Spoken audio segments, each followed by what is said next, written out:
Chuck the said hockey stick. Why, Ed, that was very good. Hold that thought. Hello and a hearty welcome to our channel, guys. A lot of cartoons fade away with time, but some leave behind a legacy that is almost impossible to forget. One such cartoon is Ed, Edd and Eddy, and today we will be talking about how it really ended. The show survived changing Cartoon Network lineups, new eras of animation, and the industry's transition away from older production methods. For a long time, it even seemed as though the Eds might never receive a definitive ending. Why do I say that? Because Season 4 was originally intended to conclude the series, but the show's popularity led Cartoon Network to order more episodes, specials, and eventually a television movie. So yes, Ed, Edd and Eddy did receive a real ending. Let us find out what happened during the Ed's final disastrous scam before they packed their bags and left the cul-de-sac. Without any further ado, let's get into it. I almost wet my eyebrow, guys. Chomp here sure knows funny, boy. The weird little cartoon that wouldn't die. What was Ed, Edd and Eddy really about? For viewers who have never encountered the show, it was a slapstick comedy cartoon that premiered in 1999 and revolved around three neighborhood boys with variations of the same name. Ed was the physically powerful but dim-witted one. Ed, usually called Double D, was the intelligent and anxious inventor. Eddy was the loud, ambitious scammer who usually dragged the other two into trouble. Together, they devised increasingly elaborate schemes to earn enough money to purchase jawbreakers, the enormous hard candies they were obsessed with. Their plans usually failed and ended with the other children in the cul-de-sac turning against them, while the Eds suffered some spectacular form of humiliation.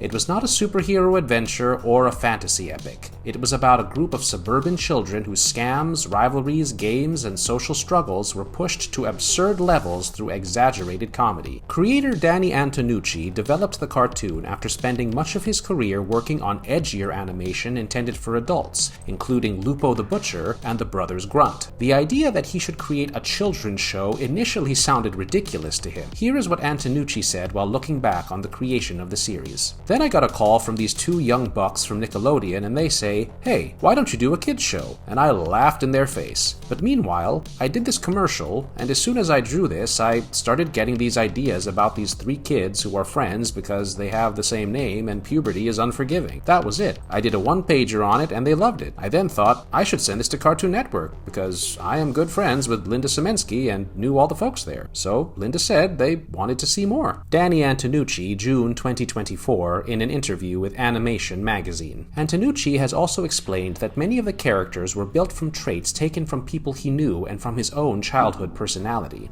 I've sort of picked all different little traits that I have and put them into three individual characters. Eddy being the big, huge, loudmouth scammer, trying to make a few bucks every few seconds. Yeah, that's kinda me. Danny Antonucci, Cartoon Network Podcast, 2012. That is certainly a major contrast with the adult animation he had previously created. But Antonucci delivered because I and many other viewers became completely hooked on the Ed's strange little world.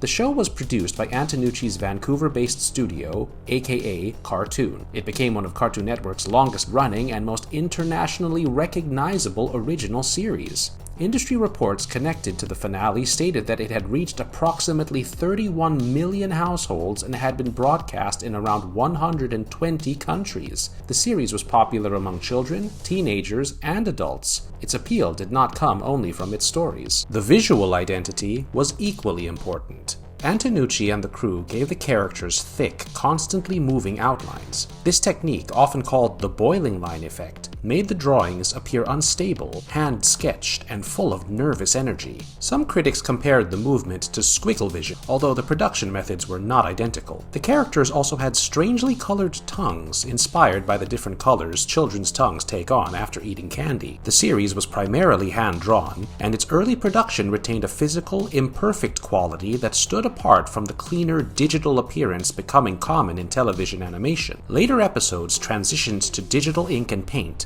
but the crew preserved the wobbling outlines and rough visual personality. Another unusual decision involved the casting. Young male actors in animation have often been voiced by adult women, particularly when producers want voices that will not noticeably change. Ed, Edd, and Eddy were instead voiced by male performers Matt Hill, Samuel Vincent, and Tony Sampson. Their performances became inseparable from the characters. The show premiered on January 4, 1999, and its final movie aired in the United States on November 8, 2009.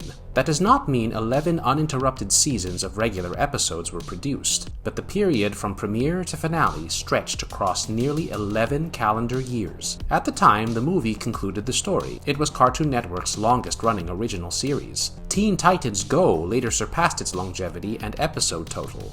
Contemporary reports from 2005 described Ed, Edd, and Eddy as Cartoon Network's top-rated show at the time and said it was recognized by 79% of American children between 6 and 11. Whatever the exact promotional measurement behind that figure, there is no denying that the Eds became one of Cartoon Network's defining creations. The first attempt at an ending. Take this, Ed, and shove it. Now we reach the episode that was originally supposed to end everything. Take This, Ed, and Shove It was a double-length Season 4 story that aired in November 2004. Depending on how a platform counts the individual 11-minute segments, its numbering can vary. It is most safely described as the 13th half-hour and final story of Season 4. The episode was developed when Season 4 was expected to be the show's final season. It begins with Eddy attempting to exploit the other children's growing maturity by creating a fake employment agency. His plan collapses, and after being struck by a collection of falling objects, he experiences a strange vision. Eddy finds himself apparently 90 years in the future, where he and the other cul-de-sac children have become elderly. He desperately attempts to make himself young again, but this is not a peaceful or nostalgic glimpse of everyone fondly remembering childhood. The future is bleak, bizarre, heavily exaggerated. The old children still carry many of the same grudges and personality traits they had when they were young. Eddy is horrified by aging and refuses to accept what he sees. Eventually, the elderly reality is revealed to have been a hallucination or dream. Eddy awakens as a child after the accident, only to be attacked once again by the angry neighborhood kids. As an originally planned finale, it would have ended the series on a dark joke. The Eds would continue repeating the same patterns, and Eddy's attempt to escape growing older would amount to nothing. However, Cartoon Network ordered more material because of the show's popularity. That meant Take This, Ed, and Shove It was no longer the final chapter. The continuation inspired plenty of fan theories. Some viewers wondered whether every episode after Season 4 could be interpreted as an elderly Eddy remembering or dreaming about his childhood. One Reddit user put the idea this way: is it canon? Are the episodes after the 4th season still just Eddy's memories as an old man dreaming of the youth he once had? Of the youth that is now only open to him in his sad, lonely little dreams? User on Reddit, 2013. However, that interpretation is fan theory, not canon. The elderly sequence is presented as a vision experienced after Eddy is struck. The later seasons continue the ordinary chronology of the children's lives rather than revealing themselves as an old man's memories. The same applies to theories claiming that the cul-de-sac is purgatory and that all the children are ghosts from different historical periods. Antonucci repeatedly connected the children and their behavior to real people, personal memories, and ordinary childhood experiences. The absence of clearly visible parents is a storytelling and production choice, not evidence that every child is dead. So the ghost, dream, and purgatory explanations remain fan creations rather than parts of the official storyline. Extra seasons, specials, and a moving finish line. Season 4 was not the end. Cartoon Network renewed Ed, Edd, and Eddy for 2 additional seasons and several extended specials. Season 5 moved the children out of their seemingly endless summer and placed them at Peach Creek Junior High. That shift allowed the writers to create school stories involving lockers, classrooms, teachers who remained off-screen, school clubs, report cards, and other forms of adolescent humiliation.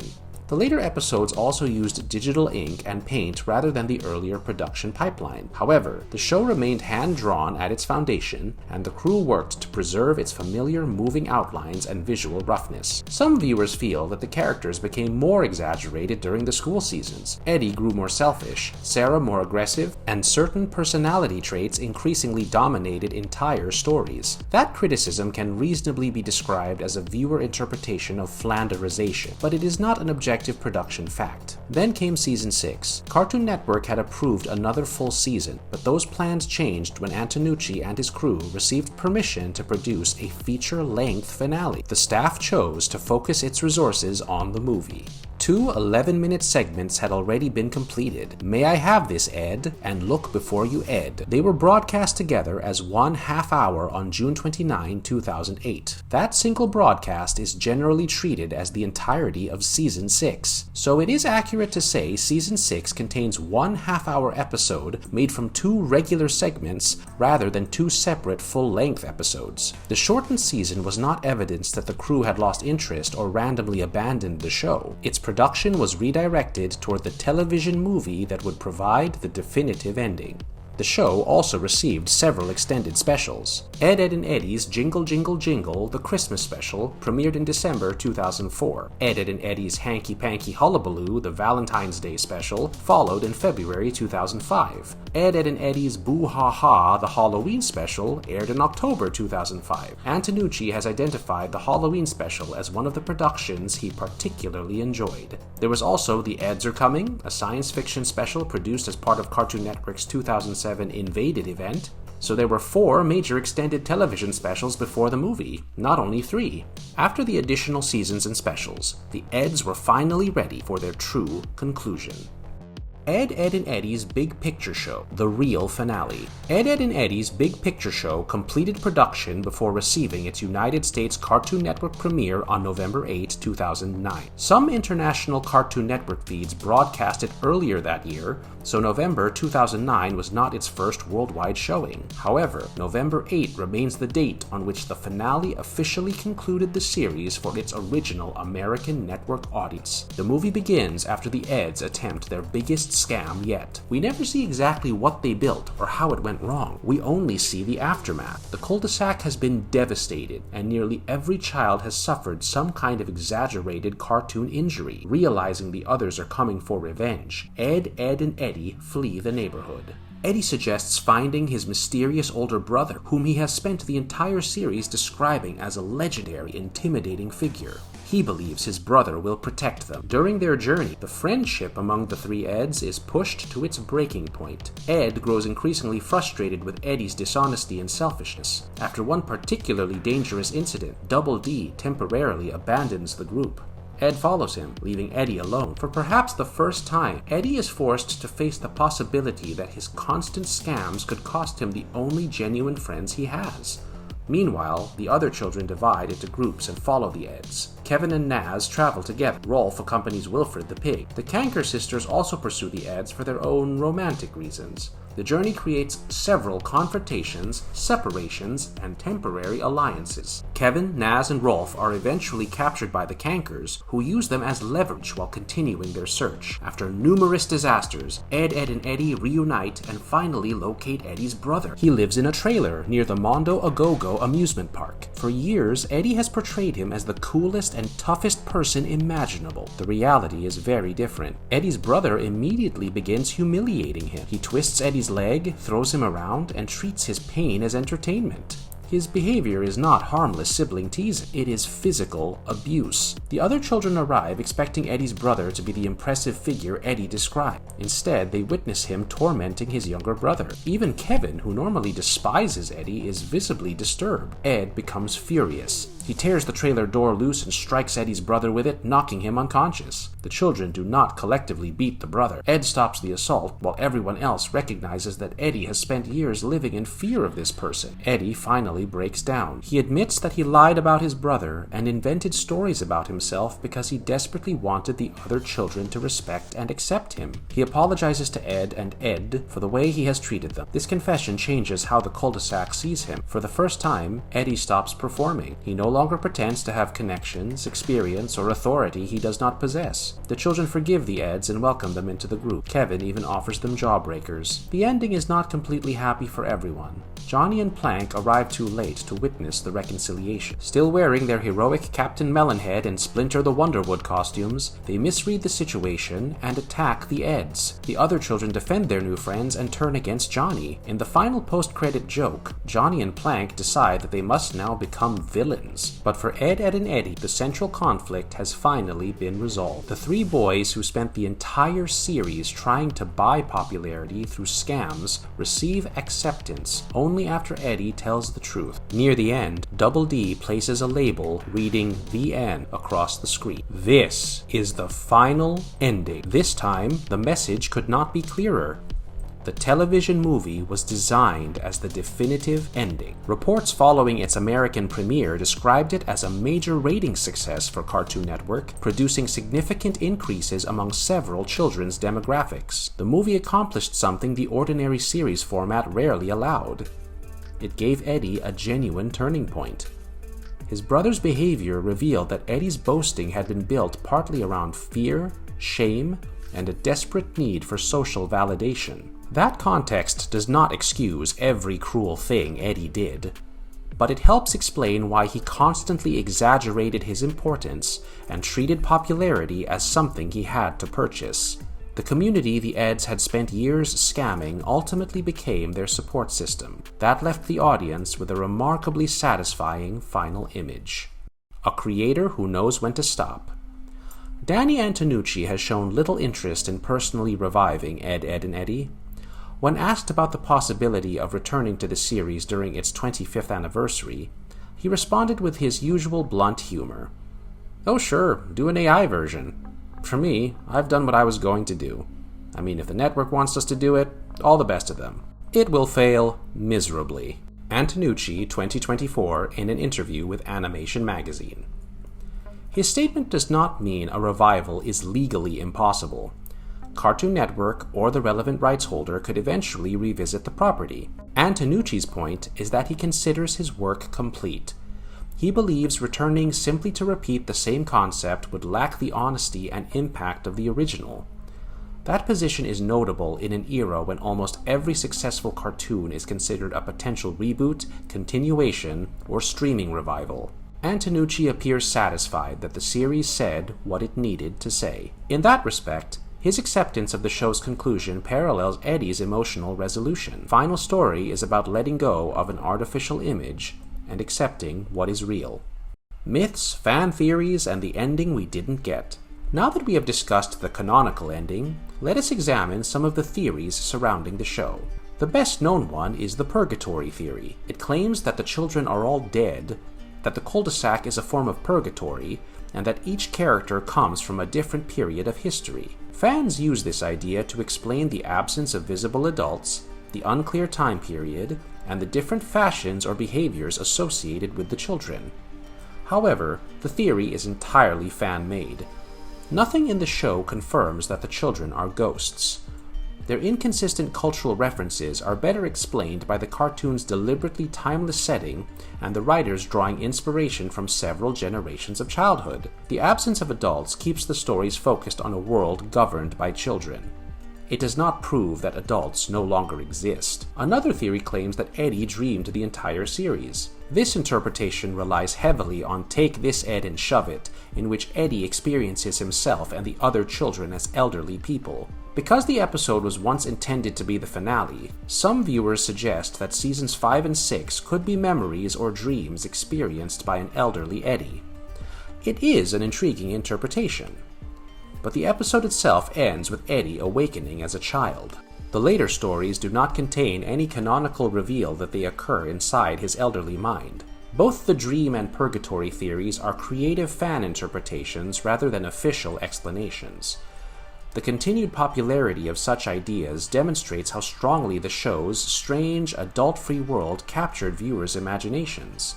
There was, however, another version of Take This, Ed, and Shove It that the audience did not receive.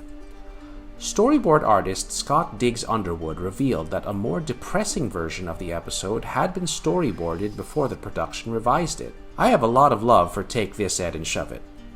there was actually a version storyboarded that was a little more depressing than what aired. I don't think much, if anything, remains of it. Scott Underwood, in an interview with Concept Art Empire. Secondary accounts claim that the rejected material involved a harsher portrayal of elderly Eddy and the limitations of old age. However, the surviving interview does not provide enough detail to declare every claimed deleted scene factual. The safest conclusion is that a more depressing second half was developed and then substantially rewritten after Cartoon Network expressed concern about its tone. So there was an earlier ending concept that audiences never saw, but we should not treat reconstructed descriptions from fan sites as though the complete original storyboard remains publicly available. How Ed, Edd and Eddy marked the end of an era. For many fans, Ed, Edd and Eddy represents the end of a particular Cartoon Network era. Its run covered the transition from the late 1990s cartoons period into a different generation of network programming. Its visual production also crossed the wider industry's transition from physically painted and photographed animation processes toward digital ink, paint, and compositing. However, it would be an exaggeration to say that the series single-handedly marked the death of cell animation. Many studios had already begun moving away from painted cells before the show premiered, while other traditionally animated productions continued after it ended. It is more accurate to say that Ed, Edd and Eddy preserved the visual imperfections and tactile energy associated with hand-drawn cartoons during a period of rapid technological change. The series also represented the creator-driven comedy model that defined much of Cartoon Network's early identity. Danny Antonucci's visual style, humor, and personal memories shaped nearly every aspect of the show. The finale aired in 2009, a date many viewers associate with the closing of the classic Cartoon Network period. That is a nostalgic interpretation rather than an official historical boundary. Still, the feeling is understandable. The Eds began during one generation of the network and departed as another was taking over. Most importantly, their ending remains definitive. There is no canonical television continuation following Big Picture Show. The legacy has survived through reruns, home media, streaming appearances, memes, fan art, interviews, and internet nostalgia. How did Ed, Edd and Eddy really end? We have discussed the show's planned endings, later seasons, specials, fan theories, and final movie. So let us answer the main question clearly. Take This, Ed, and Shove It was originally intended to conclude the series after Season 4. Cartoon Network then renewed the show because of its popularity. Season 6 was later shortened when production shifted toward a feature-length finale. But neither of those points represents the canonical conclusion. The real ending is Ed, Edd and Eddy's Big Picture Show. The movie reveals Eddy's older brother, who turns out to be a cruel and abusive bully rather than the admirable figure Eddy had described. Seeing Eddy's brother attack him forces the other children to understand that Eddy's boasting and dishonesty were connected to shame, fear, and his desperate need to be accepted. Ed defends his friend and knocks the brother unconscious with the trailer door. Eddy then admits that he lied about his brother and apologizes to Ed and Ed. The cul-de-sac children forgive the Eds and finally accept them as members of the group. Double D places the end on the screen. That is the moment the series truly concludes. The Eds do not win through one last scam. Eddy wins by abandoning the behavior that caused most of their problems. He tells the truth. The children accept him as he really is. The final ending arrives when Eddy no longer feels the need to impress everyone. Friends? Been little. He's always been little. Now that we have reached the end of the video, one statement from Danny Antonucci feels especially appropriate. I just wanted to create characters you could believe in and relate to, just like the cartoons that I grew up with. Antonucci, 2024, in an interview with Animation Magazine. He achieved exactly that. The characters were simple enough for children to understand, but specific and flawed enough to feel real. Ed was loyal and innocent. Double D was intelligent but anxious. Eddy was selfish, insecure, loud, and desperate to be valued. The finale did not rely on a cosmic revelation or a complicated mythology. It simply forced Eddy to confront the truth about himself. For a cartoon built around humiliation, greed, and slapstick violence, the final resolution was unexpectedly compassionate. The Eds spent years trying to trick the neighborhood into accepting them. In the end, Acceptance arrived only when the tricks stopped. That is not a bad way to go out. What are your thoughts about the show and its various almost endings? Which conclusion seemed the most fitting? Drop your thoughts in the comments below, and do not forget to like, share, and subscribe to our channel. Have a great day.